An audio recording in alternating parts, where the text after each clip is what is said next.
Welcome back to the Unfleshed podcast. This is episode 35, and today, welcome back SK Ballinger, SK Balls that's been gone for quite a while, and we're actually bringing to you Bobbi Jo Payton today.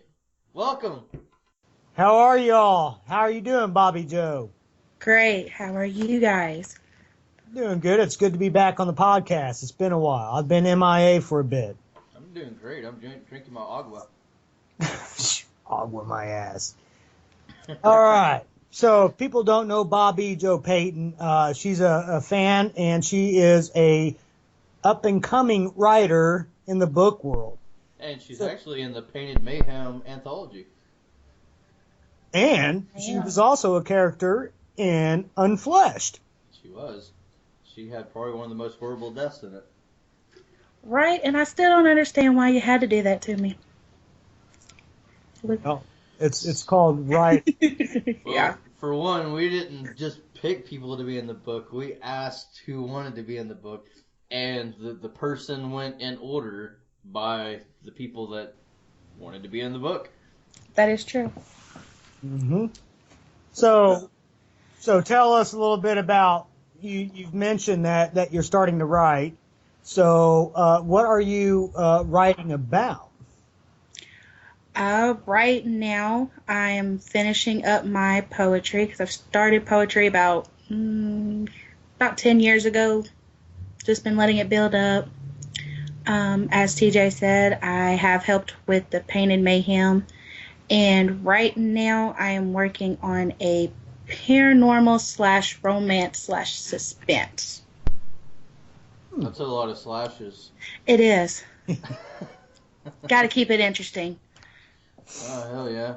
Well, this day and age, you definitely got to come up with something original because almost anything's been used at this point. So, if you write something that's kind of common that goes out there, you really got to have your own little brand to it. You got to have your own little twist, your own little thing that goes on about it. That's one thing that I love to hear from all my fans on is everyone always talks about how I have my own style, my own twist that I can do to everything. So, you definitely got to keep things fresh at all times whenever going about all that. Which you do a brilliant job with, by the way. That is a good point, and that's something Miss Payton, I think you can learn from as well. It is true what he says. A lot of people will refer to T.J. Weeks' work as Stephen King styles or this and that, but you yourself probably have. Well, it's not quite the same. Maybe I don't know, but it is very, very important in that aspect. But I admire you, Miss Payton, for going out there and reaching out and doing what a lot of people are afraid to do or don't have confidence in doing, which is writing. So I applaud you for that. Definitely. But most people that compare me to Stephen King, it's not really them comparing me to Stephen King's writing style. It's just basically they're saying that I'm equal to him at the level of writing and that my name should be up there with his is basically where Stephen King and all that comes to play.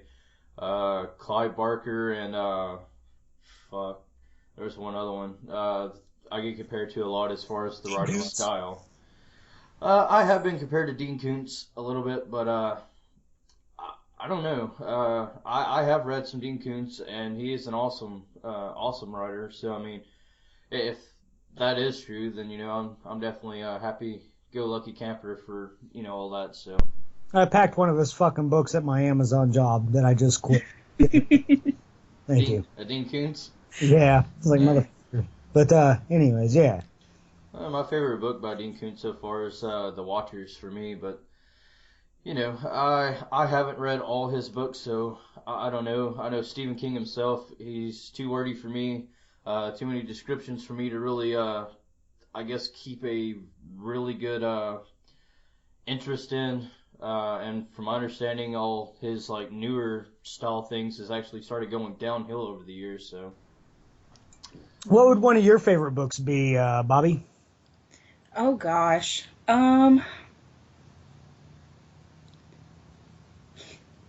That's a hard one because I like a lot of different kinds of books. I don't think I actually have an exact favorite per se. Um, like there for a little while, I was on the whole 50 Shades of Grey kick.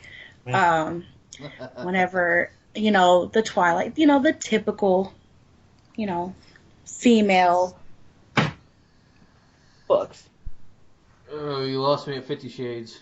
You were saying? Oh, hi, those were some really good books. Negative. Yes, it was. Negative. This is our podcast, so we're gonna say negative. Just kidding, giving you a hard time. Mm-hmm. Hey, if you enjoy that type of jazz, here's a little advice. Or that type of jizz. What? I mean, that was a fuck book. That type of jizz. It was. Yeah. It was. Fuck. Oh! Now, with that being said, here's a question. Do you think that writing, since you're especially starting out in writing, do you want to, how important is it to you to really define yourself very differently from those types of genres? I mean, you're not following that genre of, well, I'm going to, because it's hot or right now or still is or whatever the fuck you want to call it. You're kind of just going out and doing your own thing then. Pretty much. I mean, I sit there and I'm like, okay, what am I interested in? And I mean, I have friends from all over. So, I mean, I hear them constantly throwing things at me. I know what they're interested in. So I know that they like something. Maybe I can incorporate into what I like. And then they'll tell their friends and just branch out. Word of mouth.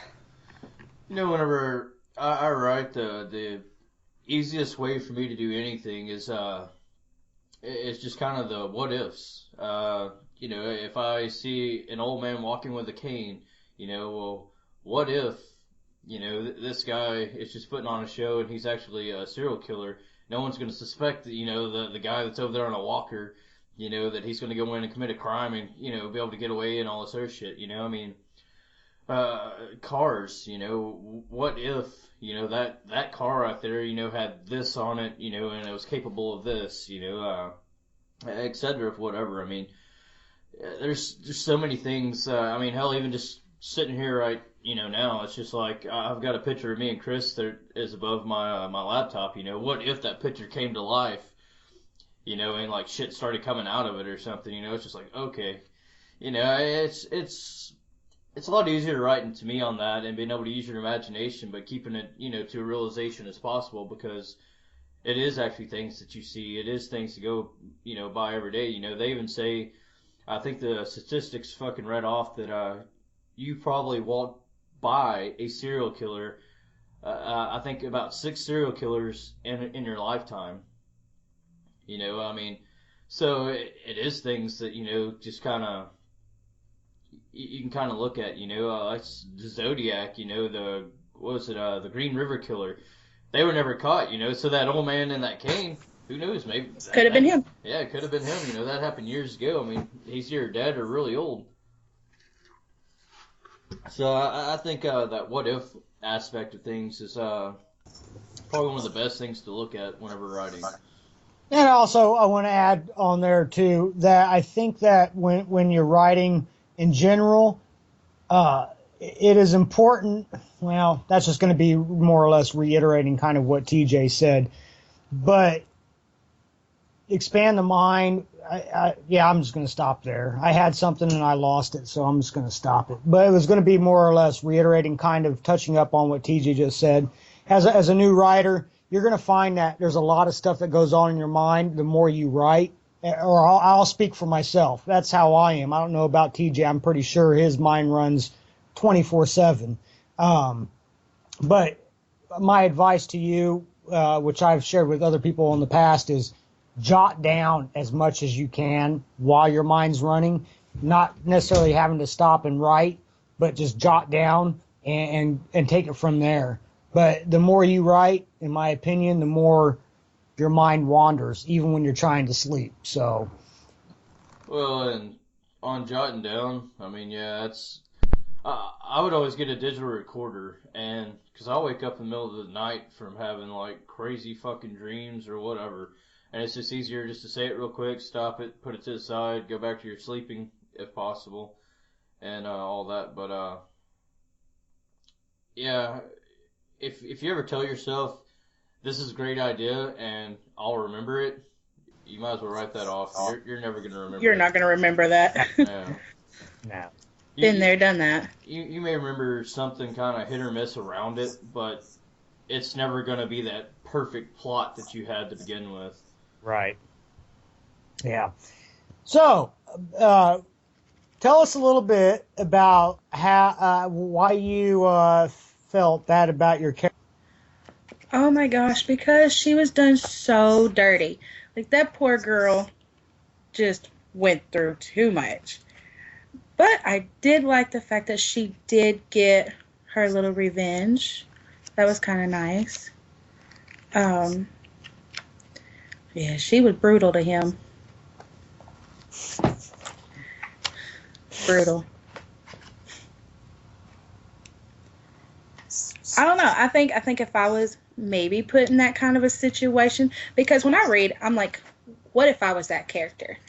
You know, what if that was me going through that? And I'd probably do what I could to save myself also, and she did. Ah, yeah. What's your outlook on Miss Mortis? Did you? I'm just curious. As you're a fan, you've read the book. I want to hear like your perspective of the book. Like, do you think it all tied in well? Was there a love story? Whatever, yada yada yada. I haven't done a podcast in a while, so I'm out of my game here a little bit. I think it's a love story.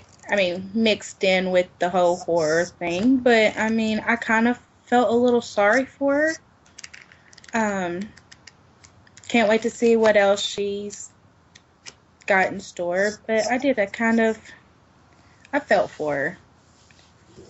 Yeah, all right. Woman to woman, I felt for her.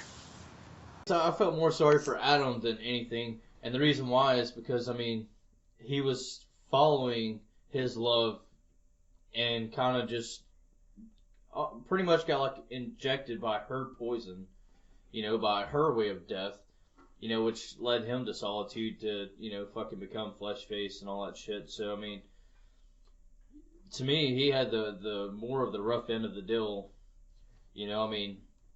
Kimberly, she did choose her fate. It might not have been in a perfect world of really how she wanted to go out, but she did choose to go that route. He necessarily did not. So, I think he got the raw end of the deal. Yeah. So what other questions would you have about writing that you wanted to ask before? Bobbi. Kind of questions I have about writing. I guess my main thing about starting the whole writing thing is, I can see it playing out in my head. I can even at times hear them, like my characters talking. And it's like, okay, how am I going to actually put this down to where it actually sounds good and it's not like some kind of ghetto talking or something, It doesn't sound jabberish. Exactly. Well, for one, whenever it comes down to dialogue, you're not going to live in a perfect world. Everyone has their own speech and everything. If you go up there and be like, "What's up, dog?" and all that other shit, it probably won't go over real well. But, well, it might here. They say that a lot around here. Yeah, that drives me nuts. But, I don't want to go so far. but no one talks perfect English. So whenever it comes down to, say like your story itself, yes, you fuck that up and you're going to have grammar Nazis knocking at your door. They're going to be sending you hate mail and fucking everything else. I've lived it and fuck those guys. Either ways, but, yeah, if you just go about like the way you talk as far as your dialogue, that's the way it should be. I don't want to read something that's perfect English, reading for dialogue. I mean, that right there would just that would draw my attention away from it faster than anything. I mean, because I don't talk that way, and to sit there and read people's books to where it's in perfect English, it's just I don't know. It sounds like shit to me, and I'm just like, I would never say that. It's like you're back in school reading a textbook. I think there's a fine line to it all. Pick and choose. I mean, I think there's a very fine line when it comes to dialogue. I mean, I don't like the perfect English like TJ was saying or what have you, but I definitely don't like the, the gibber bullshit. Be like Snoop Dogg, be like, for dizzle my nizzle kazizzle and all that shit. Yeah, I want it to make sense. I mean, it's definitely got to make sense, but no, I don't want it, in perfect English either. No.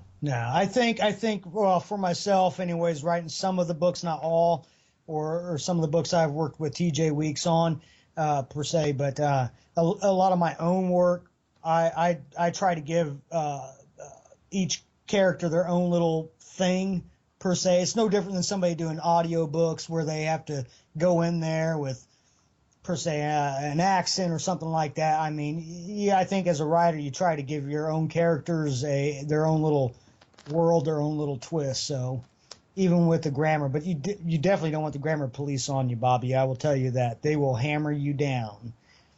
You will hear nothing but negative. Yeah. Well, and see, that's the thing.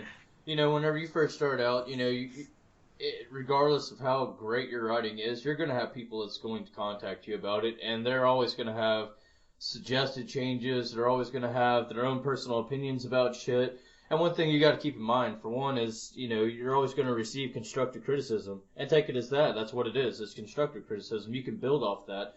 Don't get butthurt. Don't get pissed off, mad, sad about it. It's just something that's going to happen.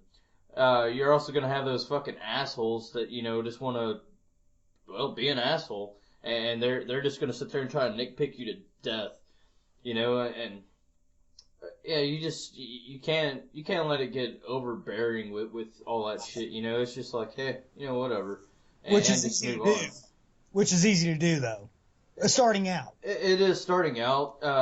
When I very first started out, I actually had people that weren't even on my friends list. I have no clue who the fuck they are. Apparently, they're authors of some sort. I guess they're not too big because I still haven't heard of them to this very day. But, that's actually took the time out of their life to go and send me messages to say they think my shit's overpriced. They think that, let's see here, because I used the word that's not horror based. So, I mean, I can't exactly put my shit out as horror because I used the word as, for like explaining on something or whatever, it's just kind of like, he was sleeping as this person was coming through the window or something. Oh, that's not horror. You used as. Well, as you go fuck yourself, I'll continue what I'm doing. And, so I mean, but that is, and you're also going to have these assholes that go through there and they try to bump their own ranks. So, yeah, they will never read your book. Some of them will be verified purchases, some of them won't. Because it ain't shit to go pay $2.99 or 99 cents or whatever the hell you're going to offer your shit for, and to go, and leave you a 1-star review and just be like, well, this book sucked.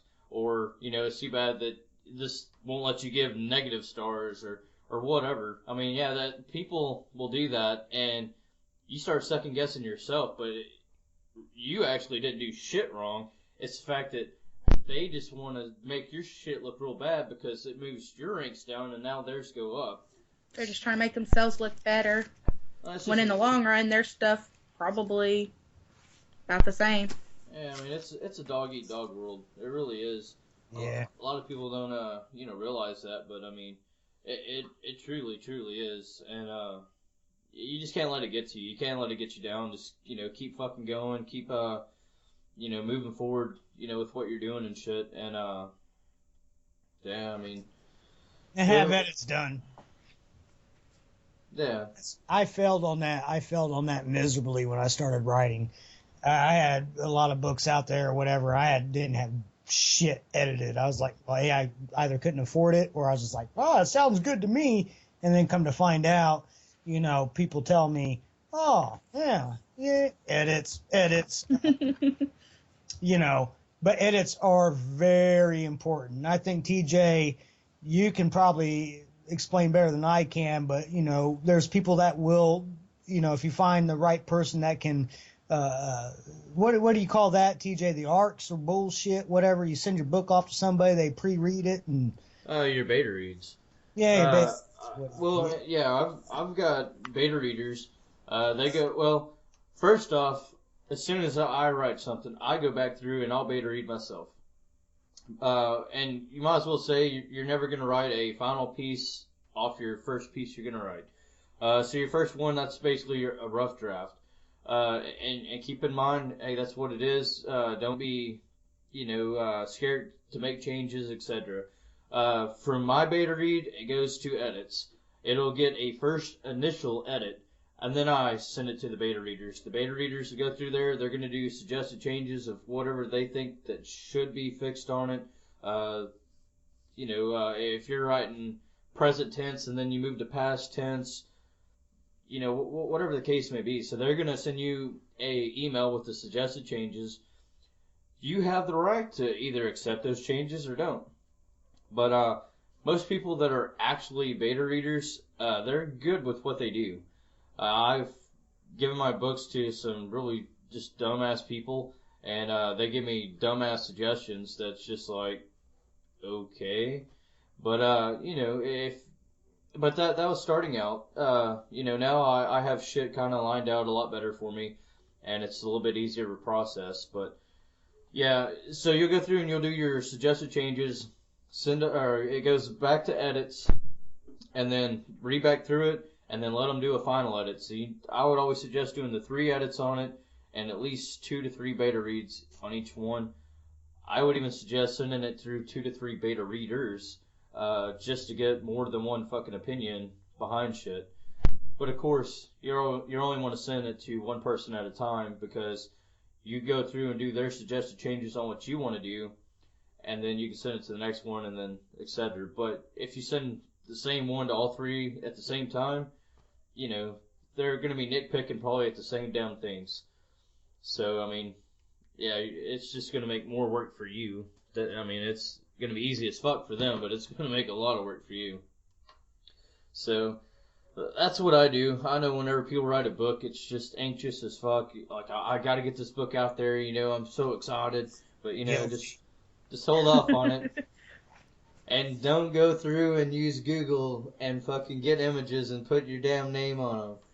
Go through and either buy stock images. Guilty. And go through and do it, or pay someone to do it. And I'm dead serious about that, because if you do that and someone sees it, and all that it takes is, if it's a model, they're going to be with an agency. So it's not even going to come up to that model anymore. That agency is going to sue you. And, hey, you might be broke, but you ain't too broke for jail time. So, you can spend some serious jail time over shit like that, because it's theft. Right. No matter how it's listed on Google, that don't mean shit, because anybody can put it up however they want it. Yeah, an example of that would be I was promoting my standalone horror book that I haven't touched in a long time, but I want to do. Gemini. Anyways, yeah, and Dean Salmon.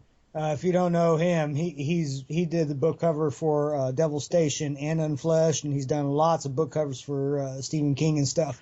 And I just did a simple share of like what I thought from Google Images to share, and he knew his shit, and he popped up right there and was like, hey, yo, you realize? He let me know real quick. Don't want to do that, dude. Get screwed over and blah, blah, blah. I was like, fuck. So because, and touch base, because I'm still a little confused on this shit. When you do a Google search for images, you have the option for reuse with modification. Apparently that reuse with modification doesn't mean shit dick. I guess you could share it like on your Facebook and be like, ooh, look at this image. It's cool. But to go out and on something you're selling, I think that's a whole lot different. I haven't really figured that out because when I hear modification, hey, I'm just saying, when I hear fucking modification, that means I can take it and fucking slap whatever the fuck over it and add words and shit. You're telling me reuse with modification. And you can. But you cannot do it through cells. If you wanted to take anything in there, you could put your name on it, you could put your links on it, and you can put it on your Facebook to where everybody sees it. You're not selling it, though. There's your difference right there. You're not selling that. Now, whenever you slap it on as a cover, well, what does most people buy a book based off of? The cover. Yeah. The cover. Cover and the synopsis. But, I mean, that cover is the first thing that catches anyone's eye. Oh, yeah. Their art is what's selling your book. So, of course, they're going to come to you and be like, okay, you're going to owe me a shit ton of money. You'd be like, well, fuck, I only sold one book, I've only made like $2.50. I don't give a shit. You got it up for sale. It's up here for public display fucking with sales. I'm going to get you for $250,000. And you got to pay that or you're going to go set that out in jail. And that's when I noose myself. Yeah, I mean, so that's right there. I mean, dude, you can go, there's so many websites you can go to. And like most of my shit, I go through and I buy a shitload of stock images and then I build whatever I do. And it only costs me, they actually have deals on there sometimes. So sometimes I can get them for $11, but most of the time it only costs me $14. So I take $14, have it go through the Painted Mayhem.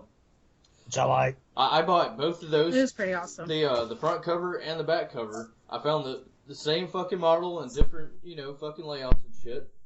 I went through there and I changed it up, and I can do that because I own that fucking image. So I changed it up and all that and had it laid out exactly how I wanted it, and then turn around, and have my front cover and my back cover. Now, of course, I'm not going to do the spine right now because I don't know exactly how many pages it's going to be at this point to know the width of, of the spine to be able to cut that. But however, I mean, $14, or, together it cost me $28. So $28 for that cover for that. But you're protected. Yes. Right.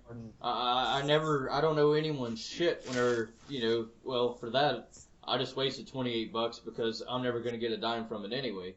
All that's going to go to charity. But, if that was my book, I mean, I spent $28 on it, and it's mine. So Yeah, you don't have to worry about jail time. Yeah. Now, whenever it came down to, like, Unfleshed, Devil Station, all that, I had Dean Salmon do it. And that's $350 a pop. So, I mean, I paid $350, but, he did the full wrap and all that shit. I have his name attached to what I was doing. So, I mean, it's kind of, a balancing act on what you can do. If my sales were really great, I don't mind spending that $350. If my sales aren't doing so great, fuck that. I'm going to go spend the $14 and I'm going to go get a stock image and I'm going to, build it however I want it and, put it together that way. But you're always saving yourself then because, that is yours. You don't ever have to worry about someone coming to you and be like, oh, no, I'm about to sue your ass. I mean, you can sue me if you want to, but you're about to waste. But it's mine. But you're about to waste your money. Right. I don't know. It's definitely things that many people, not just SK, but many people has fucking learned from that. Thanks for the shout out. Apparently, the Bobby. From your mistakes. Yeah. Well, yeah. Well, I like to set an example. I like to make mistakes so that way people can learn from them. Right. Yeah, TJ gets me. He showed us how not to fall over a fence. Yeah. This is how you do it. This is not how you do it. TJ smoked. No. I showed him how to do it. He showed how not to do it. Right at the fence line too. Yeah. So, anyways, no, it was good having you on, Bobby. We still got some time, whatever. I mean, do you have any questions? Is there anything you want to say? Toot, whisper, shout out, fucking anything? No, I'm good. Oh, you're gonna be shy. Thanks for putting me on the spot, guys. Hey, well, that's what well, I mean, hey, you're writing your book. When can we expect that out? Yeah. Oh my goodness, not for a little while. It's something that's gonna I'm taking my time with. So, Still so is that coming like together. my kids coming and like annoy me? Like, when can I do this? And I say in a little while, or is that like a while? A while. There we go. We'll do it like that. How You know, many I pages? don't need a message tomorrow. Hey, Bobby, is it done yet? No. How many pages are you in? You know, I haven't even looked. I've just started. So, anyway. I just came up with this like maybe a week or two ago. Thank you. I've been really busy. Hey, So. hey, I've been whipping at that ass about it. Yeah. We're playing on Facebook, and he's like, shouldn't you be writing? Okay. Mm-hmm. Are you writing? I am now. Hey, books don't write themselves. I wish they did though. Amen on that, huh, bro? I'll just throw out a bunch of ideas and be like, do it. Have it done. Hell yeah.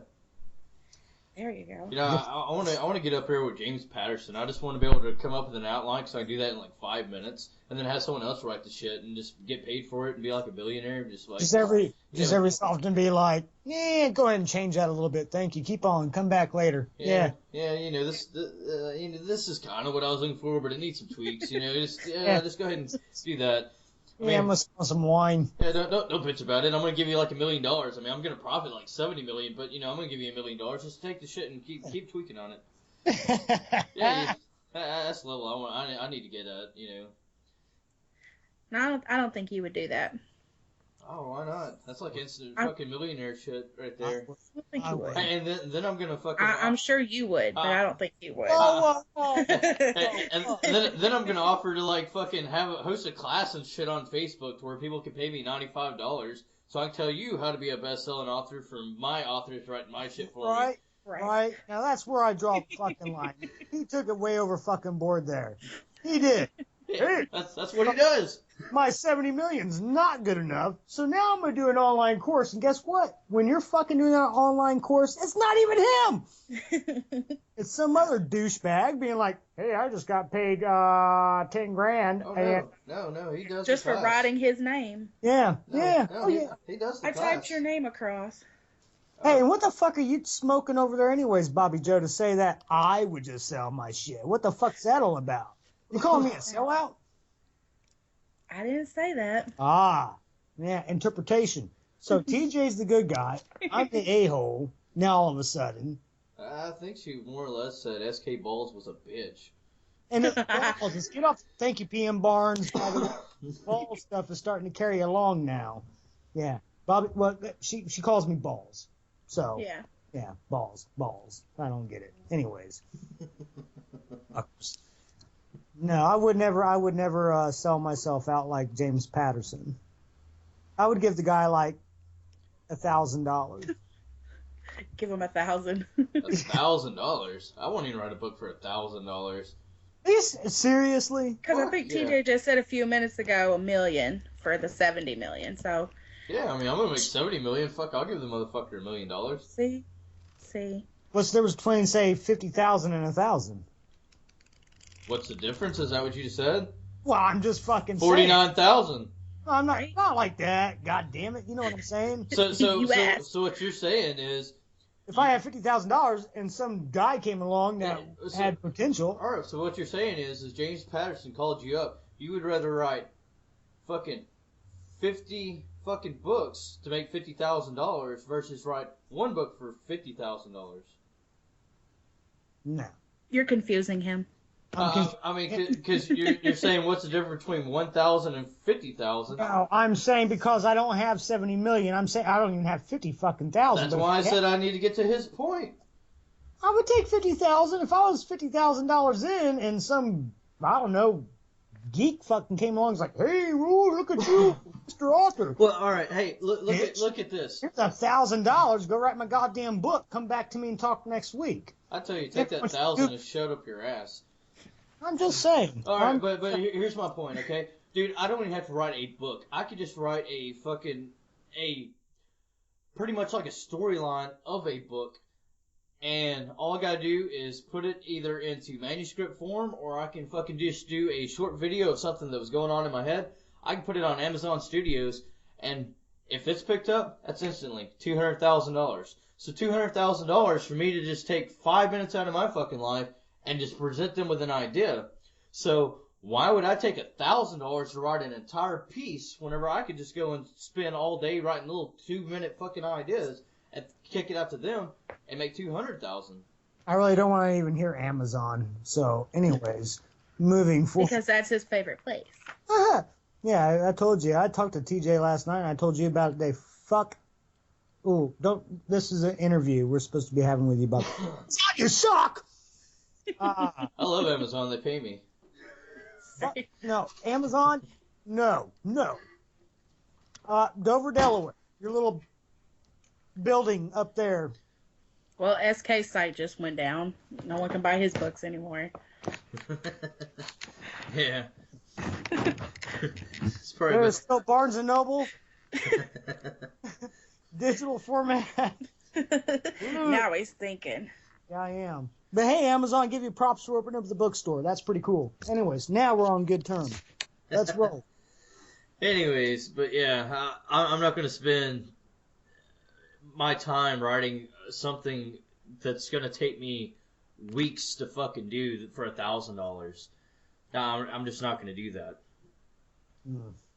I tell you what, man. All right. Okay, say Stanley Swanson. It took you 9 months to write that book. Man. Okay, so if that was my idea, and I was like, hey, I want you to write fucking Stanley Swanson, and here's my storyline for it, I'm going to give you $1,000. You're like, fuck yeah. So that's $1,000. Damn right. But it took you 9 months to make that fucking $1,000. Right. Now, would you go work at fucking Amazon, McDonald's, fucking wherever, and work there for 9 months for $1,000? No. Good point. So why would you do it with your writing? I mean, your writing is a fucking job. Because I didn't look at it in that aspect. I won't write it. I'm not writing a book for someone for $1,000. I'm thinking. He's thinking. I am. Bobbi Jo, if he tries to get you to write one of his books for $1,000, tell him no. No. I will tell him to shove it. So my books aren't good. I didn't say that, but Oh! I'm not writing your books for $1,000. I wouldn't do it. Sorry. 30. $30? 1,000. No, I still wouldn't do it. He meant $30. Yeah, 30. How about a quarter? No. No. Sons of bitches. Hey, you know what? Shane, I'll write one of your books for you for $500,000. Gotta think about that. How about this? I'll write one of your books for you for $500,000, and I will fucking guarantee I get it in bestsellers list. Ooh. Oh, snap. Snap tits. I want to write. Check this shit out. I'm curious if he'll do it again. I want to take a specific character from one of your books that you've written, kind of like Abdul, and have that challenge of writing that character again one day. And I told you one day, well, we would probably go back and not really just that character, but actually do a book 2 of Obsessed with a Kill. That'd be sweet. It ain't gonna happen this day, but one day, that may happen. In the upcoming future. The upcoming future, we might have flying cars by then, but one day. One day. One day. Also, writing is a day-by-day thing. Don't ever feel like you got to overcram shit, because I think when you overcram shit, that's when your story will go a little bit skewed and off course, or not with everybody, but with some people. Just a little heads up. If you ever feel like your mind's starting to get a little overwhelmed with everything, it's probably time to take a break. Unless you're like TJ, he can jump from story to story. Me, not so much. I can only work on a little bit at a time, like on a story, but if I have multiple projects up, I can't do the bouncing around. Just a little heads up, little info for you. Maybe. I like working on multiple projects just because of the fact that I never get into writer's block per se. if I get stumped on this one, then I have time to think about that one, but I still have ideas flowing, so I can move on to this one and fucking write on this one. And I mean that's kind of. You do multiple. I can do like 2. I can focus on about 2 books at a time. I've narrowed mine down to 45 projects right now. Oh, Damn. So. Is your book coming along, Bobby? But I'll tell you what, I mean, Let TJ write it. every single one of them. Hey, $500,000, I got it, buddy. but I don't know. I mean, with all the 45 projects I got going, I mean, I've got a damn good start with all of them. I think on all of them that I've got going out, I only have one of them that is 8 chapters in, or 3 chapters in. That's the less amount. Above that, there are 8 chapters and above. So I mean, yeah, I've definitely put some pretty good writing and shit into it. Actually, you know what? If you took all the books that I have published and then you just take the pieces of all the ones that I've been working on, I have more words into the ones that I've been working on than I've got actually out there. I think once I looked into it yesterday, I have about 400 to 450,000 words of books that I have out there, which in the 8.5 by 11 format, it come down to I don't remember, like 1,400 fucking pages or some shit. So I mean, it's definitely a lot. And if you break it down to like your print for the 5 by 8, then yeah, you're looking at like 8,000 pages. So I definitely got a lot going on out there, but yeah, if you broke down all the shit that I'm just working on, yeah, you're probably looking at fucking like 50,000 pages. But I mean, hey, they're all fucking works in progress, and you know, I'll get them out there as they're done. I mean, I don't rush any of my projects. I don't give a fuck how bad anybody wants them. You know, Stephen King himself can hit me up and be like, okay, I need Ashes to Ashes. I need it today, and I'd be like, go fuck yourself. Yeah. You know, I mean, Never rush yourself, man. I'm not doing that. well, and you know, a lot of people don't realize, whenever I was writing Unfleshed, I set everything else aside. Now, we were able to accomplish the entire book in 11 days, and that's beyond amazing, because that motherfucker's like, what, 70,000 words or something? Yeah, but that was a very intense moment, man. I mean, that was something me and you set stone on, and you know what I'm saying? I mean, it was every day, every fucking day, every fucking night. Chapter, 2 chapters here, fucking whatever. You know, sending him stuff, him sending me stuff, back and forth, Skyping, you name it. I mean, that was straight up 11 days of solid work, though, nonstop. I think the most that I put out in one day on Unfleshed, I did 3 chapters. I believe it was of Kimberly. No? Yeah, I think it was. I think it was of Kimberly. No, it wasn't. It was of Adam. I did yeah. 3 chapters. Huh? The biggest one I did in one sitting was 2 chapters.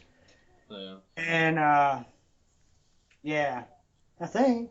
Well, actually, I did most of that book sitting in fucking hotel rooms because I was out on that book tour. So I mean, I got most of my chapters knocked out there. I think we were only a few chapters even into it and shit whenever I left out to go do that book tour. So yeah, I mean, it is balls to the wall and shit. I don't like working like that all the time though. I probably need to. I mean that would. Oh, and the reason why I say that, I mean, dude, if you put in 11 straight days, you know, hey, you got this book out, you can afford to take a week or so off. You know, you can afford to fucking take a few weeks off, because I mean, if you put out a book every other week or so, you know, you're just flooding the market, and you know, it's going to be hard for people to be able to afford and keep up with that shit. So, I mean, you know, and by time that everyone's interest is peaked on this one, you're already putting out something else, and they're just like, well, fuck, you know, well, this, I guess, looks interesting too. Which one do I read first? Yeah, so. Right. So, I mean, you can afford to, you know, take some time off and shit. And even if you don't take the time off, I mean, you can nail out 10 books and just take the rest of the fucking year off and just, you know, put out one, you know, one a month, one every, 2 months, 3 months, whatever it may be. So, I mean, I don't know. I like the aspect behind shit. Especially when you're collaborating with someone else, because, I mean, hey, look at it this way. Okay, say if me and you sit there and we nail out a book every 11 days. All right, well, we're not going to put out another book every 11 days. But, so we sit there and we nail out, say, 10 books. We could do that in, say, 3-month time period. Well, then, I could have the whole other 9 months of that year to just work on shit that I want of my own. You know, if you wanted to work on Stanley Swanson, work on fucking Stanley Swanson. If you wanted to work on Darker Days, work on Darker Days.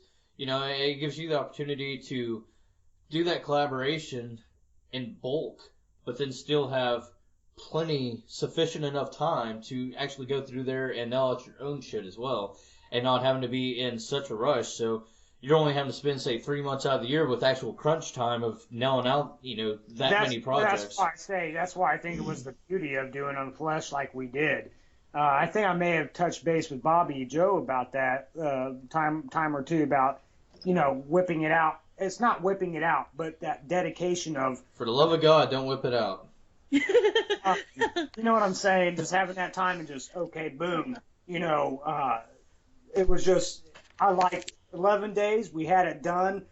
It was a lot of work, a lot more work than people probably can think or understand, per se.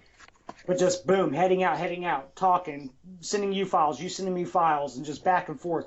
I like that. I mean, well, when we initially... I was like, sweet, man, we got this shit done. That's amazing. You know what I mean? When we initially sat there and started doing the layout for it and shit, actually, the time span that we put on it was 45 days. And so we allowed ourselves 45 days, and we did it in way the fuck under that, so, I mean... Well, hell, we did spend 3 days just on the, I think roughly 3 days on just your whiteboards and stuff and going over stuff and yada, yada, yada. But that was part of that 11 days, though. Well, true. So, but I mean, hey, if I don't really like going to storyboard so much if it's just me writing, but, whenever you're collaborating with something, I mean, to me, it's so much easier because the fact that everyone's staying on the same page. You know exactly what needs to happen, where it needs to go, the direction, it needs to head. You're still going to, kind of like me and him did, get on Skype and, you're still going to have to, sit there and talk to each other and kind of work shit out or whatever, but not as much.